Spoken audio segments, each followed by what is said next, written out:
Welcome to Montessori in the Sun City, brought to you by Escuela Montessori and Coronado Montessori, who have been serving El Paso's community since 1974. Whether you're a seasoned expert or just starting to explore the world of Montessori, we're here to provide insightful conversations, valuable information, and a fresh perspective. And now, on to the episode. Hello, everyone, and welcome back to Montessori in the Sun City. I'm your host, Jackie Filley, and I'm excited you're here.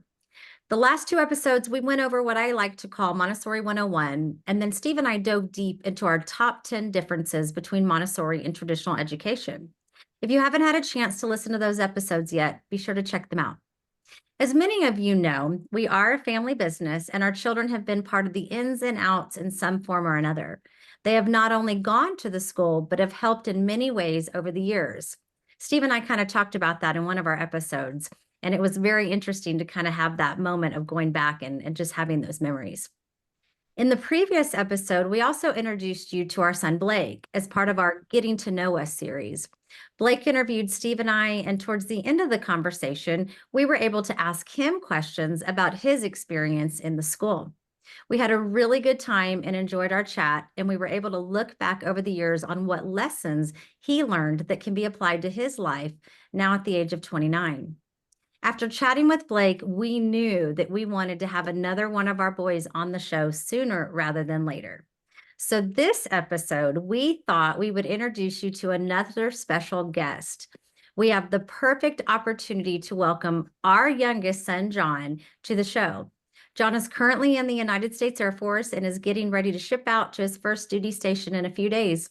He's been home for the last 2 weeks, and we are enjoying our time with him. So please welcome, with no further ado, the favorite of the Phillies, as at least the boys think, John. This is going to be very easy. Dad and I like to have a casual conversation with you about your time at Escuela Montessori and any thoughts on how your time there prepared you for life after. Remember, we're family, so I'm sure some funny stories will come up, and that's always great for the listeners to hear. Steve, are you there? I'm here. I'm ready to go. All right. I want to see where we go. Me too. Okay, so John, before you were old enough to go to the school, you actually went to what we affectionately called Grammy's daycare. And Grammy's daycare was located in her house. She had a little Montessori classroom set up. And actually, the other day, she passed on a little journal for me to at some point share with you that kind of had her days with you and what they entailed and her little observations. Do you remember that time?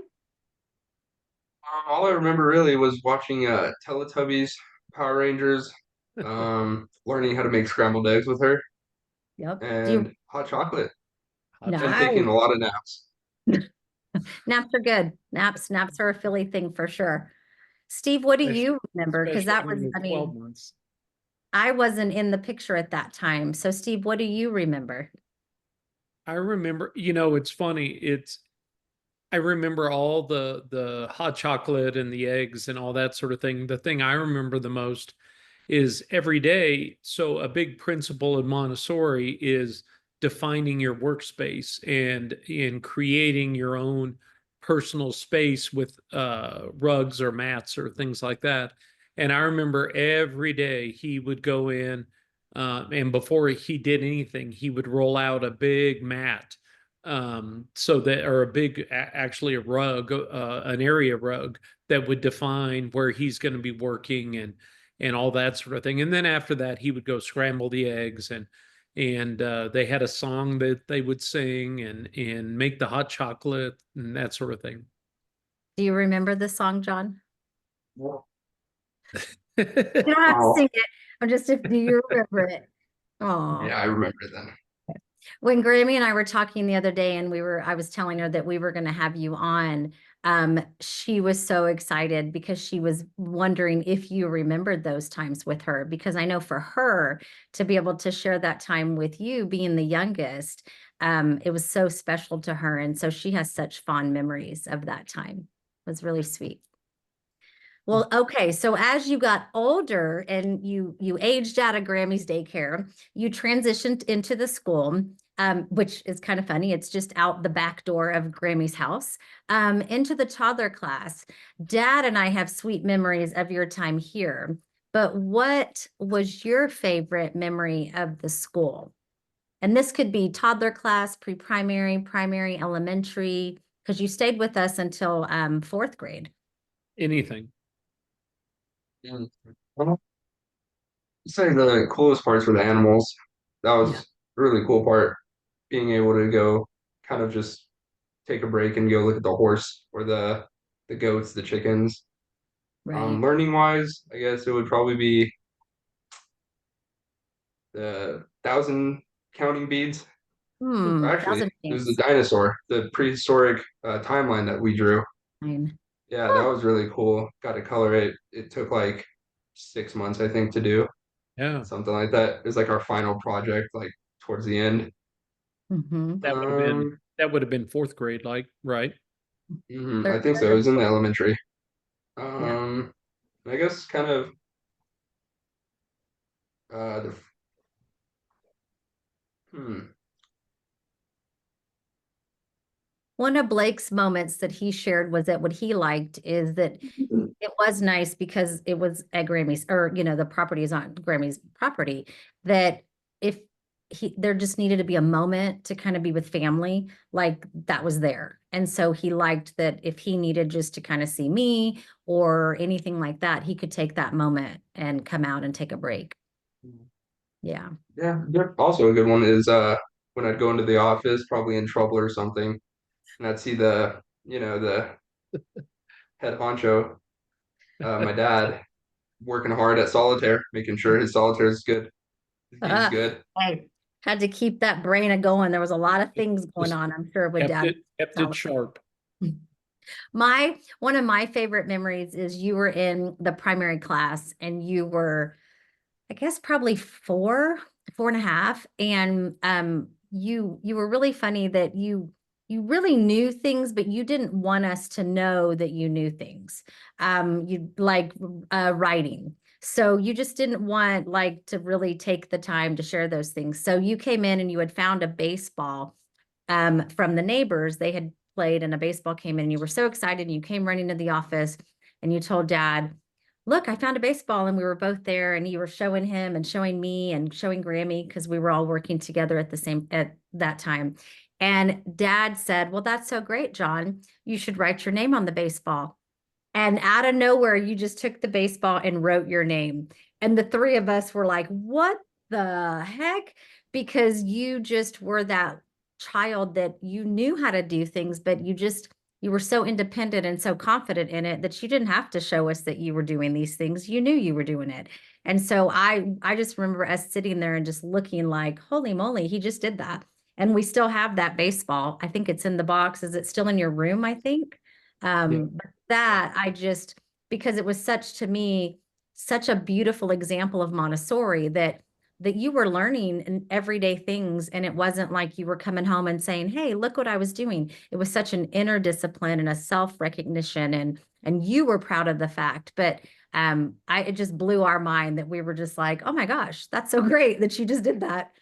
But The funniest thing I remember, probably, I think it was that same preschool time, or the pre-primary class, maybe four and a half.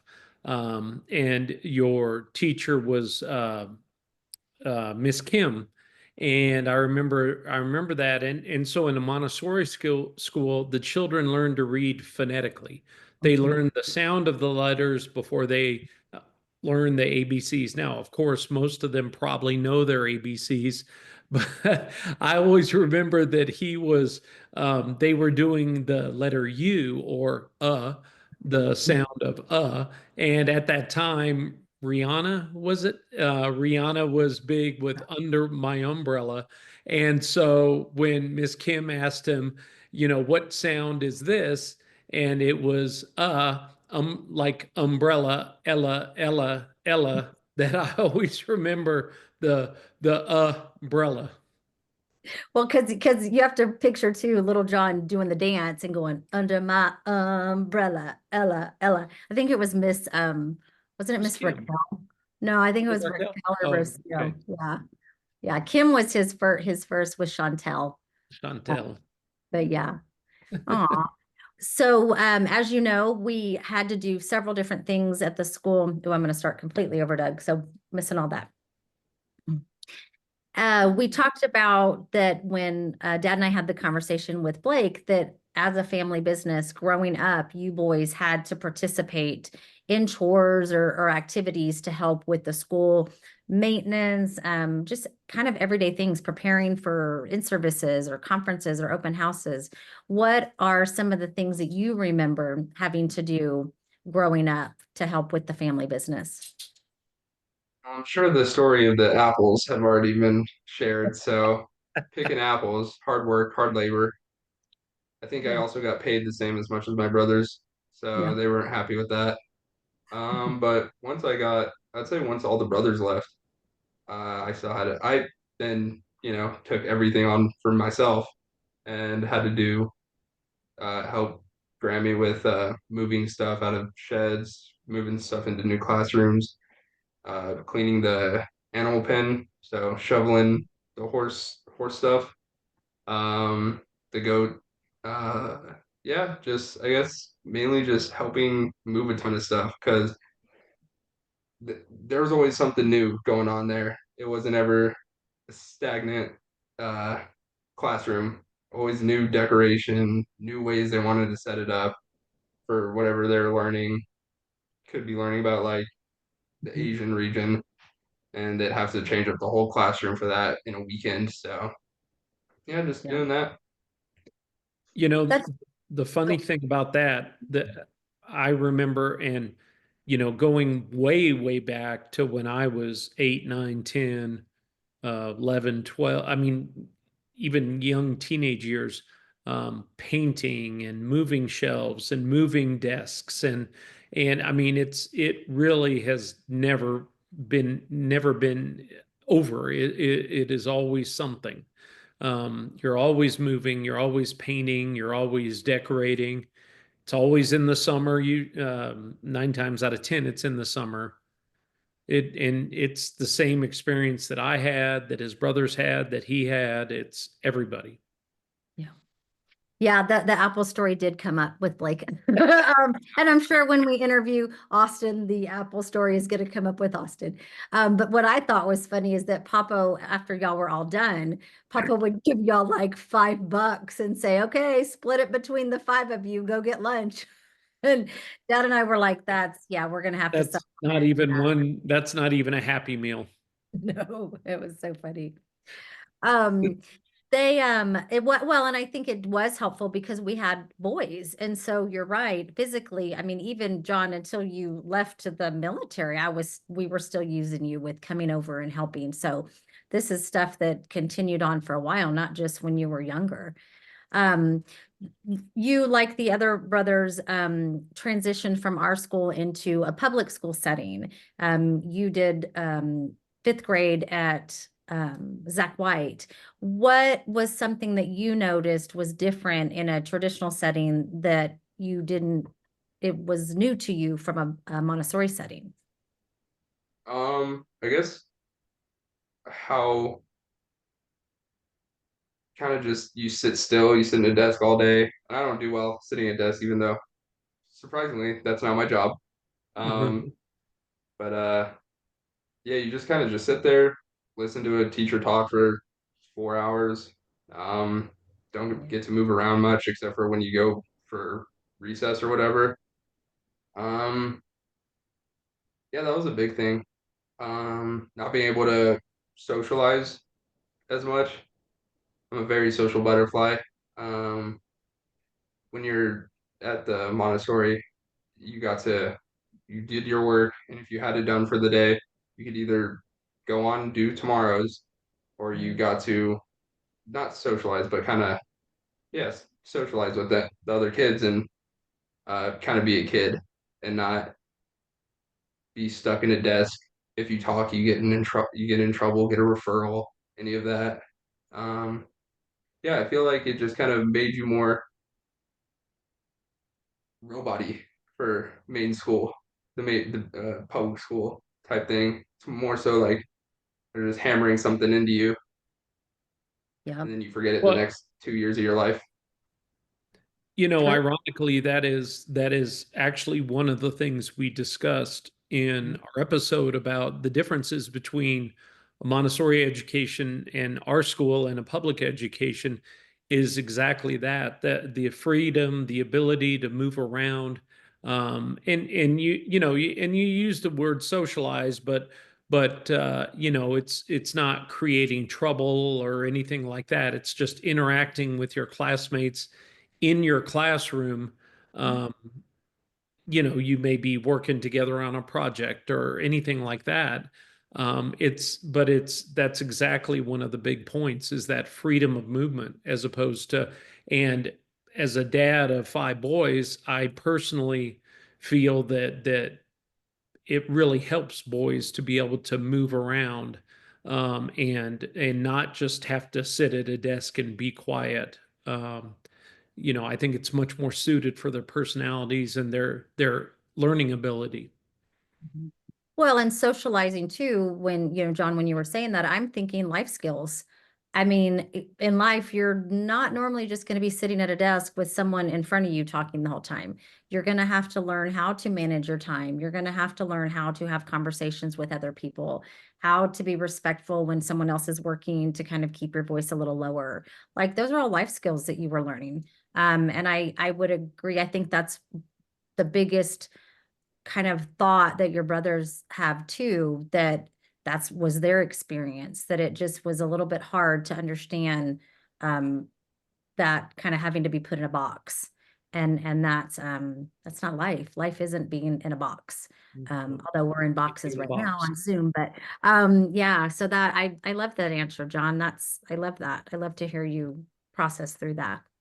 So after you went to Zach White, and then you went to what is well, it was Lincoln, now it's Don Haskins, and then went to Coronado. And then after Coronado, you spent a couple semesters at NMSU, and then we're just feeling kind of like that college wasn't for you, and you took some time off, and then you went back. And that was a hard time for Dad and I, but not really, because we knew that college is not for everyone. We're both big believers in trade schools, in figuring out what is good for you. What is something that you are wanting to do, and that you can be happy in what you're doing and have a passion for it. So it was hard for us, just because we were seeing you kind of really in our mind as parents struggling. But I think it was a growing moment for all of us, for you to learn where you wanted to go, as well as for Dad and I to learn to, okay, let's just, guide from a distance, but just be kind of encouraging you to make some decisions. Fast forward to now, you are in the Air Force, heading to your first duty station. Did you ever think that would be something you would do? I always knew I wanted to be in the military. Everyone almost in our family, has been military. Um, doesn't matter if it's step grandparents, uh, from either side. My dad, stepdad, um, yeah, everyone just brothers. Everyone's kind of had that background. I didn't know what branch, but kind of felt it out. Uh, you know, got my options. They wanted to put me in a sub for the Navy. I said no, even though it made my dad sad that Not I the submarine part, as much as the branch made me sad. I think being on a submarine for 6 months would have been a challenge. For anybody. um yeah, no, I couldn't do that. No. Um Good food on submarines, though. I bet you got to keep them happy somehow. Somehow. Exactly. Yep.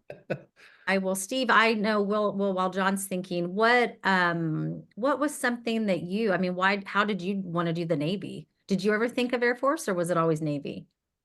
For me, it was always Navy.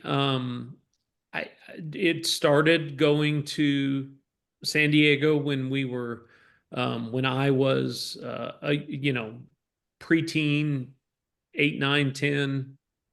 That's kind of the same thing. as the other boys, but it just the cool I like the machinery, the cool airplanes and the ships and all those sorts of things. And that's what I really gravitated to, was the hardware.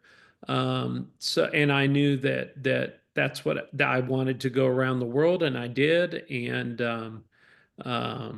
you know, it was a great first serious job out of college for me. And I know it'll be the same thing for John. Just great, great experiences, you know, great coworkers, great comrades. I think if somebody were to ask me today, what do you miss the most about the military? I miss the people. I miss your friends. I miss, you know, you make friends that you have been around the world with. And that would be my answer of, you know, looking back on the time that John's kind of looking forward at. That's the thing I miss the most are my friends. I have a buddy in up near Boston in Massachusetts that I haven't seen in probably 20 years. And I know if I called him, we could immediately start talking like we never missed a beat, because of our shared experience. Right. So it is kind of in a way like a Montessori classroom, that you have a community and it's kind of everyone together and you're working towards the same goal, and but Exactly. friendships develop and you have this camaraderie, just like the elementary classroom, just like all of our classes, but especially once you hit the elementary age. Right. And they stay in touch. And Right. that's one thing that they will miss going forward is and they will never forget the friends they had either in their classroom or um, you know, or in the military. I mean, I couldn't tell you a single I could, well, maybe two. I could tell you on one hand how many people I remember from school. But I know it's different in what we do. John, did On you? that point, uh, one of my close friends that I was in Montessori with, her name was Ariana. She goes to Texas Tech, and somehow still, you know, we don't text or anything, but then I see her at Texas Tech when I was visiting, Oh, and you really? know, kind of just talk like we were friends again, back to or not friends again, but like again, like we didn't miss a beat. Like Right. it's just easy to talk to people like from Montessori Mhm. because you kind of just grew up together, especially when we started young. We started as soon as I turned 2, and she was in there the whole time I was there. Mhm. So yeah, it's easy to talk to them, easy to keep in touch, and yeah, if something, you know, were to happen or something, or I needed something, I could call her and she'd be like, "Yeah, what do you need?" Yeah. So that's so true. I mean, so what I'm hearing is one of the big things that you learned from school that you're applying now is relationships, is, you know, and I would say that that is something when we talked to Blake that Dad and I both looked back, and that is the one thing that I'm so proud of y'all for, is that you all know how to love people well, that you all are very good at having conversations with people and not being afraid to ask questions, to jump in, to just be, you use the word socialize, but social, to really just know people and get to know people. And so I think that is something, what you're explaining, that forming those relationships, you're good at that. I think that's definitely something. I hope to, I like to think too that some of the patriotism that you have is because our school is big about patriotism. And I think especially, you know, Grammy's dad being in the Marines, and then Papo Army, his dad Air Force, dad Navy. I think that is something that we feel very strong about, is having a patriotic type of curriculum or Well, in a sense of in service. service. Exactly. That I think that is something that Dad and I see in you, that you don't have a problem serving others. And obviously that's your job, but I think that definitely came from your foundation and the hard work that we had to do as a family business and stuff. So I think Do you guys do the pledge still? we Yes. still do the Every pledge day? every Okay. day and the Texas All right. State pledge Yeah, every day. because they don't do that anymore in public schools. Nope. Yeah. Again, back to one of the differences. Yeah. And cursive. In In cursive. person. Oh, Okay, so speaking about that, I so we were selling my car today because Oh I'm no. leaving, obviously, and Dad was like, "Hey, put it in cursive, like your full signature." I was like, "Oh God, I'm out of Uh-oh. practice. I haven't done this since fourth grade because they stopped teaching it in public schools." I got by with it, kind of just scribbling, but yeah, I think I need to get back on that because I totally forgot how to do cursive. We can get Miss Susan to give you a course again of a cursive. little refresher course. There's the little dots. I remember doing the dots with the needle, Yep. Uh-huh. the The hole cursive. punching. Yep. Yeah, I still know how to do like most of it, but it's when I have to connect all of it. I'm like, Right. what am I doing? Well, Anyway, and again, that's one of the big differences between public schools and a traditional education and a Montessori education. We teach in when the children are learning to write, they're almost doing cursive, they're doing Danielian, and all you have to add is the connecting strokes, and then all of a sudden you're writing in cursive. So, and actually, ironically, John, cursive is coming back into the schools as something that they never should have gotten away from. Yeah. no, I because love that. That's funny though. Those are good you got to stories. stay in practice with some. It's like a learning a language. If you Right. grew up speaking like English and then you learn Spanish and then stop speaking it, you kind of forget how to do it. It's the same Right. thing with, I think, cursive because Right. we did it in your school for like what, a couple years, 3, 4, I don't know, Yeah. something like that, and then actually, it was pretty good, and then you go straight to public, and you just never wrote in it, Oh. so you kind of just lose that trade. Muscle memory. It's right. Yeah. Muscle memory. My favorite one, always what the hand does, the mind remembers. Right. I think that's so true. And then too, I would think in the military, y'all are printing if Yeah, everything's print. anything's print. Because I remember when Papa would Just write it. Yeah. usually just initials, JAF. Yep. How interesting. Well, Ooh, thank you wait, don't put so that. Don't tell them my initials. Oh, yeah, get that out. Okay, well, anything else you want to share before we end? Anything else that comes to mind? We're so thankful that you got to do this with us. This was I could have been doing it by the ocean. I know. Well, we'll do it. We'll do a part 2 once you're by. We'll do a podcast from the shore side. Maybe I'll have you be a reporter and go. There's actually a Montessori school where you're going because one of our parents ended up when they got stationed there, they ended up telling me and I knew it. So I may have you go be like an on-site reporter one day, talk to them. That'd be fun. What do you think about big school? Exactly. Oh my gosh. Well, thanks, honey. Thank you for joining us. Steve, of course, thanks for being here too.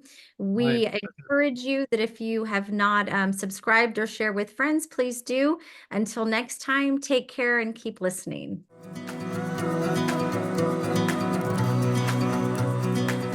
Thank you for listening to Montessori in the Sun City. Don't forget to subscribe on Spotify, Apple Podcasts, or wherever you listen so that you don't miss an episode. To learn more, visit www.epmontessorischools.com.